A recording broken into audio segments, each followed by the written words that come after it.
Hello guys, இந்த வீடியோவில் நம்ம எதை பற்றி பார்க்க போகிறோம்னா ஸ்விங் ட்ரேடிங்கு வந்து ஏற்ற ஸ்டாக்லாம் என்னென்னு பார்க்கலாம். அதுக்கு முன்னாடி ஸ்விங் ட்ரேடிங்னா என்னென்னு பார்க்கலாம். ஸ்விங் ட்ரேடிங்னா என்னென்னு பார்த்தீங்கன்னா, குறிப்பிட்ட ப்ரைஸில் வந்துட்டு என்ட்ரி ஆகிட்டு நம்ம டார்கெட் பண்ண ப்ரைஸ் வந்ததுக்கப்புறம் எக்ஸீட் ஆயிரும் ஃபுல்லாகவே.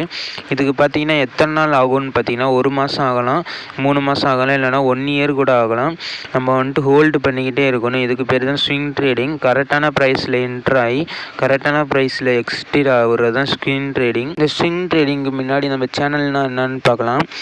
பச்சை கலரும் அதுக்கப்புறம் ரெட் கலர் மாதிரியும் மேலேயும் கீழேயும் போயிட்டு வந்திருக்கா. இப்போ கீழே வந்திருக்கிற லெவல்ஸ் எல்லாம் ஒரு கோடு போட்டதுக்கப்புறம் மேலேயும் ஒரு லெவல்ஸ் வரைக்கும் போயிட்டு கீழே வந்திருக்கோம். அந்த லெவலையும் கோடு போட்டிங்கன்னா இதுக்கு பேர் தான் பார்த்தீங்கன்னா சேனலுங்கிறது. சப்போர்ட் அண்ட் ரெசிஸ்டன்ஸ்லாம் என்னென்னு பார்த்தீங்கன்னா, சப்போர்ட்னால் பார்த்தீங்கன்னா ஒரு லெவலுக்கு வந்ததுக்கப்புறம் மேலே போயிருக்கு பாருங்கள், அதுக்கு பேர் தான் சப்போர்ட்டு. கீழே வந்துட்டு சப்போர்ட் லெவல்னு காமிச்சிருக்கான், அதெல்லாம் சப்போர்ட்டு.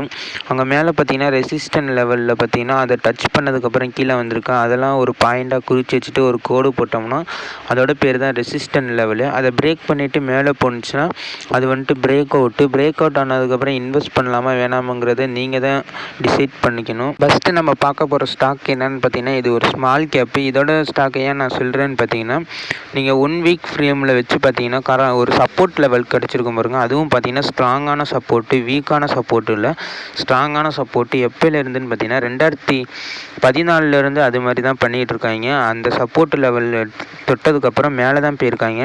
மறுபடியும் பார்த்தீங்கன்னா சப்போர்ட் லெவல் கிட்ட தான் வந்து ட்ரேட் ஆகிட்டு இருக்காங்க. 120 அந்த மாதிரி ரேஞ்சிலலாம் வந்துட்டு போயிருக்காங்க.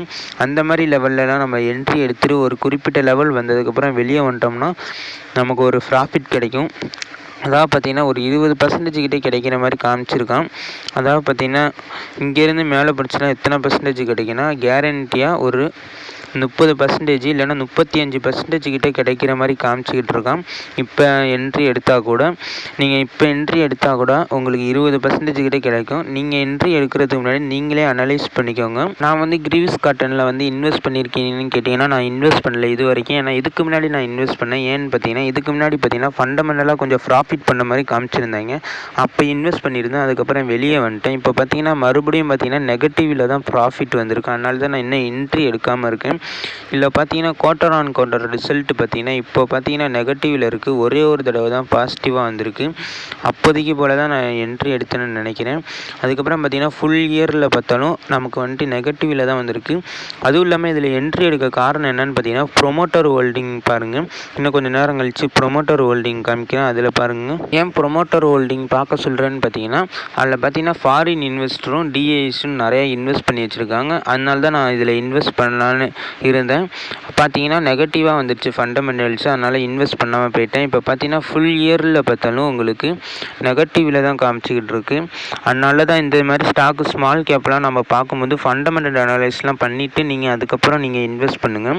இப்போ பார்த்தீங்கன்னா ப்ரொமோட்டர் ஹோல்டிங்கில் பார்த்தீங்கன்னா ஃபாரின் இன்வெஸ்டரும் நிறைய இன்வெஸ்ட் பண்ணி வச்சுருக்காங்க. அதேமாதிரி டிஎஸ்சி இன்வெஸ்ட் பண்ணி வச்சுருக்காங்க. ப்ரொமோட்டர்ஸு 56% கிட்ட வச்சுருக்காங்க. அதனால தான் இந்த ஸ்டாக்கில் வந்துட்டு நான் அப்போதைக்கு இன்வெஸ்ட் பண்ணேன். அடுத்ததான் நம்ம பார்க்க போகிற ஸ்டாக் என்னென்னு பார்த்தீங்கன்னா பந்தன் பேங்க்கு.